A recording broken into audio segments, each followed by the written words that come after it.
All right, and we are live. We're live. What's going on? What's going on, y'all? I got another one.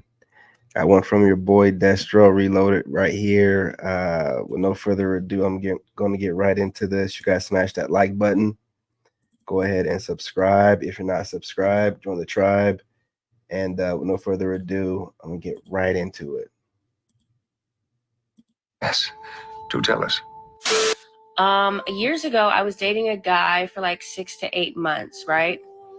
During those 6 to 8 months, he called me to tell me that he lost his job. I was like, okay. I waited 2 hours. I said, hey, let's meet up for a drink or something to eat or something like that. And he was like, okay, yeah, sure. As soon as we get to the spot, I look him dead in the face and I said, hey, it's not going to work out between us. And he was like, what? Are you being serious? And I was like, yes, I am. He was like, why are you breaking up with me? Is it because I don't have a job? And I was like, funny you said that. That's exactly why I'm breaking up with you. And then he goes, wow, you are a gold digger. And I was like, yeah, and you really are a broke ass. So look at us. Oh, the legendary 304 caste system, forged by our forefathers, designed to keep certain women in the shadowy realm of society's purgatory. Now, before you recoil, let's admit it, the 304s, whether we like it or not, are an essential gear in the grand clock of civilization. Society's pressures pile up, relationships drain us, and behold, the 304 is ready to be our diversion. Our warm, wet, moist, wayward harbor from life's daily storms. Just like the PS5 that sits atop your TV stand, they are a toy to be played with in our pastime, a fleeting indulgence, a place to exercise all of our sordid fantasies, and then leave under the cover of nightfall. Maybe a quick pit stop for an Egg McMuffin to replenish our depleted sperm count. And he was like, wow, you really gonna leave me over me not having a job? Like I'm not gonna go get one? And I was like, no. And he tried to make me feel bad that I was breaking up with him because he no longer had a job. And I was like, I do not care. The fact that you even thought that I was going to be your fixer is crazy to me, is wild to me. The fact that you even wanted to tell me that information without just going out there and getting a job and being like, hey, by the way, I got a new job instead of, hey, I lost my job, is crazy to me. So therefore, I want no part in it. I don't want to know your sad story. I don't want to be Captain Save No, none of that. None of that. That's something you call and tell your parents. You tell your homeboy. You tell your friend. You don't tell me. I don't care. That's not my problem. All I hear is, hey, I'm going to start being cheap and mean to you. That's what I hear when you say I ain't got a job. And guess what? I run on the first red flag, baby. But beware, taming this wild 304, oh, that is a blunder most grave. Deep down, she knows her purpose, and the man who dares offer her commitment she doesn't feel worthy of, well, she's likely to view him as a soul misled, undeserving of her respect. So I was dating a guy. Hey, we're just looking at this woman for entertainment. Look at her face. She has a tattoo on the side of her face, man. When you are making life choices like that and you're not an entertainer, and you can excuse it, then she's not making any good decision or have any good decision making process when it comes to dating men. So just remember that. For like, I don't know, 10 months. Okay? 10 months. Things were not working out between us. He was living with me. So you know how that goes. So I broke up with him and I was like, you need to leave. And he was like, wow. He was living with you from day one and you knew that was a red flag, but you still did it because you wanted the power. You can't handle a real man because we're never going to move in with you. We never do stuff like that. A lot of times, we don't even want you to know where we're living at. We'll come to you, right? So, you moving them in, you already knew what you were getting, and now you're online playing victim with tattoos on your face. After everything we built, and I was like, what did we build? What did we build? We didn't build anything. I don't want to renew my lease. Please get the fuck out of my house. So he schedules a day to come get the rest of his on the day he comes to pick up his from my house, he starts moping around. He starts being petty, trying to keep the supreme karaoke machine and keep all type of shit. I'm like, take it. I don't give a fuck. I'm not here to fight with you. I just want you to get the fuck out of my house. And the whole time he moving, looking at me all puppy-eyed, all sad. I'm like, sir, I don't care. Like, I want you to get the fuck out of my space. Like, the fuck's wrong with you? Like, goodbye. So while he was on his last few boxes, I said, I love a petty moment. You want to be petty and take the karaoke machine? I'm going to send your ass out on a soundtrack. So I put on Call Tyrone. My neighbors heard every last word of that song. Then I started playing Man Enough for Me. Who wasn't man enough for me? Tony Braxton. Yes. I put TLC No Scrubs on. I went in on the playlist and sent his ass on his way. And when he got to the last box, he was standing outside my door looking all sad. I slammed the door in his face and I locked it where you could hear the lock. And I started laughing to myself like, yeah, you're going to associate those songs with me forever.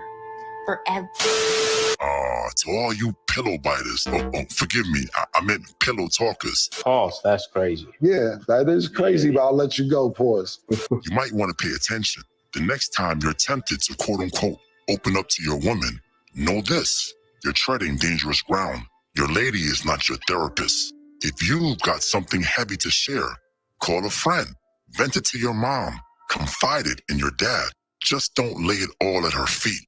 And whatever you do, don't shed a tear in front of her unless there's a dead body or a funeral involved. It's not really her fault, you see.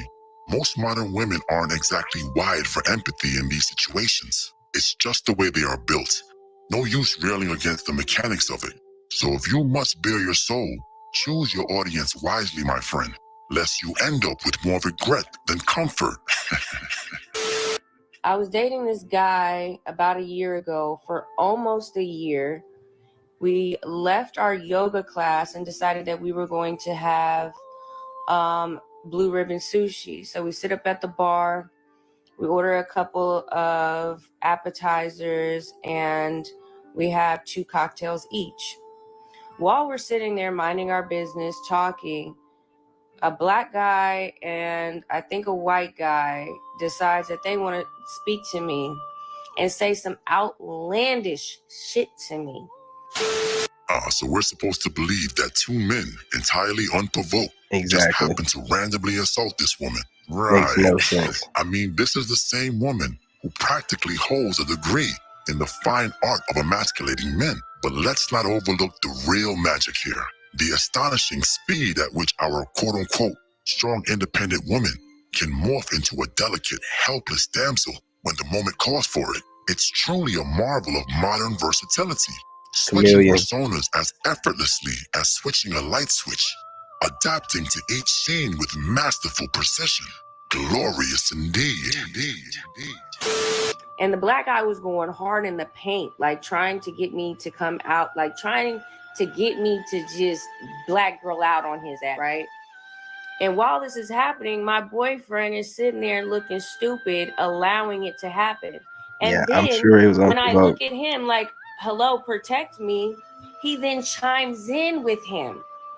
Now it's 3 against 1 because I wanted to protect myself. I'm sitting there with my boyfriend minding my business, and some guy decides that he wants to speak to me, and I say no. And I got 3 men coming at me sideways. Like, Always so a I pick victim. up my bag and I storm the fuck out. And while I'm You gotta walking smash that home, like I'm button. thinking to myself, how could this sit up here, tell me he loved me, and let some random man that he don't know disrespect me, and then he chime in like a little punk ass and allow it to happen. So when women sit up here and say like, oh, not all men are bad, not all men are like that, shut the fuck. Because a man will sit up here and watch another man abuse you and not do 2 things about it. Always a victim. Okay? So I don't give 2 about a man. I don't give a about your childhood trauma. I don't care what happened to you as a little boy. I do not give a. It's up for you. Does this seem like a healed woman? All this, remember, listen to what I said about earlier in the last video, I think it was, maybe it's this one. Women project, man. Like, this woman's projecting all over us, dude. She's talking about childhood traumas. Who's brought that up to her? Nobody. They watch too much of this man content, and they regurgitate it from a woman's perspective, and it sounds stupid. It sounds stupid. And then what she's speaking about here, you know, I don't care about your childhood traumas. Most men don't project anything from their childhood. We have lessons. We don't have losses. They have unhealed trauma. These women are regurgitating these different talking points they're hearing online, on top of never really being healed, on top of thinking that there's some kind of boss of men and controlling how men think and move. It's just a cesspool, man. That's why dudes just stepping away. Look at the veracity in which this woman is going off. It's disgusting. Let's let her do what she do. It's up, straight up. I have no sympathy for men. I have no compassion for men at this point. Like, no. Okay. Men I've been done worse. But that's just the tip of the iceberg. Like that's what finally just made me be like, yeah, I'm over it. I'm over it. This gentleman clearly got the memo. He understands that this particular woman is his personal concubine, a companion of leisure, not a bearer of his protection. That is a privilege reserved for the virtuous, for those who hold the revered title of PW or potential wife, or even wife herself. In this world, one must draw clear lines with the women in one's life and adhere to Cobra's sacred code of conduct when bearing the sterling insignia of the army of Destro. Never put your life or health on the line for a concubine. She is, after all, for recreational usage only, a fleeting indulgence to be released when the risks outweigh the rewards. And thus it is written in the gospel of Lord Destro. He ain't lying. But wait a minute. You didn't smash the bell and press the like button. Hey guys, smash that like button. Hit that notification bell. You will never be worthy of a monarch such as myself. Lord Destro would suggest that you poor fools at least. Yeah, you guys, another classic. You know, he's doing this thing. I'm just a messenger. You know what I'm saying? Yeah, I'm just a messenger. But yeah, look, man, these females out here, they're really just side chicks, and dudes don't pay them no attention because this babbler right here, she was yapping about a bunch of nonsense. I don't care about your childhood trauma. No one ever brought it up, fool. Listen, you know, project all you want to. It's not our fault that whatever happened to you as a child, you never got therapy for it. It's written all over your face. You ain't got to say a word. You ain't got to say your word. You ain't got to say a word. Look at this. Look at that. Anyway, y'all, love and light. I'm your brother, and I'm out. In this game, you gotta have that dog in you. Made in America.